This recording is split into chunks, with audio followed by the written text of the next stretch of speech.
There's a great story you tell in the book about you and Paul McCartney. Yeah. And you're in London and you're going to a pub. Right. And McCartney has got it all figured out how long he can actually be amongst the Yeah. people on the sidewalk Yeah. or in the pub before pandemonium breaks out. Yeah, there was a rhythm to this. Like, we would actually, and we're talking 69, when they were right at the peak, we would walk out of the Apple office, and Paul had this favorite pub called the Green Man, and it was a chain.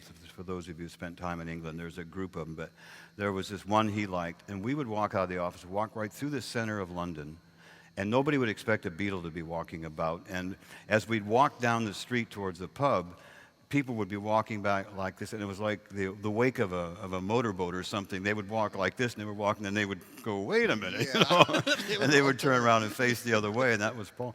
We would go in, we'd sit down, and the lady, her name was Annie, knew we were coming, and she'd bring down the pub food, and we'd be sitting at the bar, and we could eat for so long, and pretty soon the word would go out in the street, and there was 15 people in the pub when we walked in. When it hit around 100 people and you couldn't move anymore, Paul would just tap me and we'd just like boogie, we'd take off. There was a time when you were working at Starwood Amphitheater. Yes. We had this big amphitheater out there. It's closed now, I guess, but it was our big venue for a long time. And tell the story of Julian Lennon. Well, yeah, there was a couple of stories, and a friend of mine is here who was with me out at Starwood in those days, who's actually helping with the event here.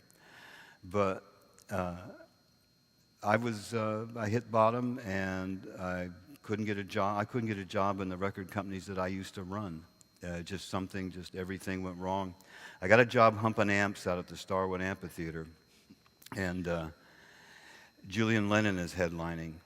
And he did his sound check, and he walks by me, and I just said real softly, I said, "Julian," and he stopped. And he turned around and he said, "Julian, I know your father. I used to work with him." And he just stopped, and he just wanted to know so much about his dad during that time. I want to talk about the roof. I think, because we're all in the entertainment business, are going to have that one moment that is just the moment of them all. And I was commuting back and forth between LA and London, and we had an assignment. We were trying to get the Let It Be film finished, and we had one element of the film that we just couldn't seem to nail down. We wanted to have a live concert, so we had footage of a live concert. So the first scheme was we were going to book the Beatles into a club in Germany, and a little bit of returning to Germany was part of the idea behind that. And we were going to book them in as Ricky and the Red Streaks. And then we were going to do this promo that, hey, there's this hot new band out of England called Ricky and the Red Streaks, and they're going to be the next Beatles, and just this big promo, like this hot new band. Well, the people were going to come in the club. When it was full, we were going to shut the doors, lock them, and the Beatles were going to walk out on stage, and everybody was going to see the Beatles in a small club atmosphere, and that was going to be our footage for the film.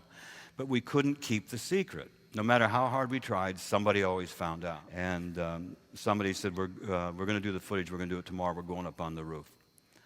And, okay. So I'm used to hopping back and forth from California, and I didn't really have winter clothes, but I didn't need them. A limo would pick me up at the airport. I might be, 3 minutes getting out of the limo into the hotel, and then the limo would pick me back, in 3 minutes into the office. So it didn't really matter. I could usually just wear what I wanted to wear and didn't worry about it.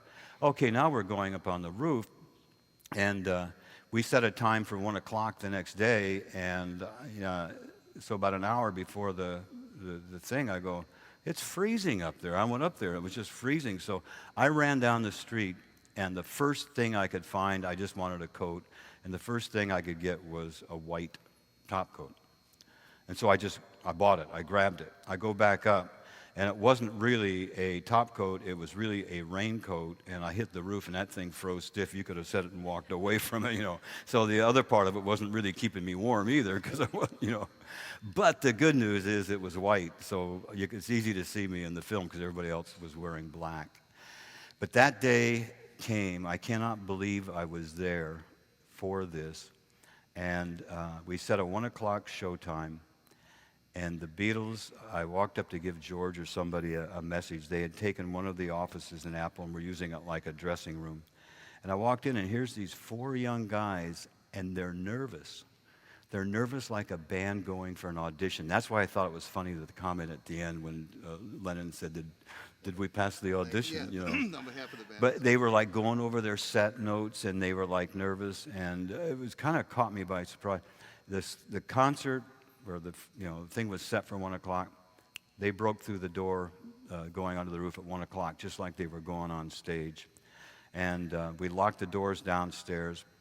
The Apple building, 3 Savile Row, was right in the heart of the downtown financial district in London, very staid. And the Beatles come in and paint the building white, and everything's, brownstones, red brick, whatever.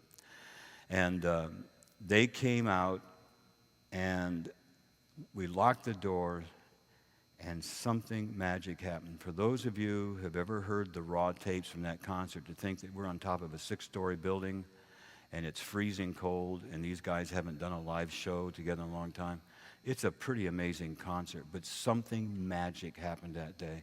There's only like about 12 of us up there. And the Beatles, everything, for those of you who know anything about the history, this is when everything was falling apart. There was so much problems. Everything was just a nightmare at that time. And they were on the verge of breaking up, whether they knew it or whether any of us knew it. And the Apple thing had become a nightmare, and the wives, and it just was awful. They hit that first note, and I honestly think, because you saw how close I was standing to him, I was about this close to George up on the roof. It's like they forgot everything, and they became the Beatles again.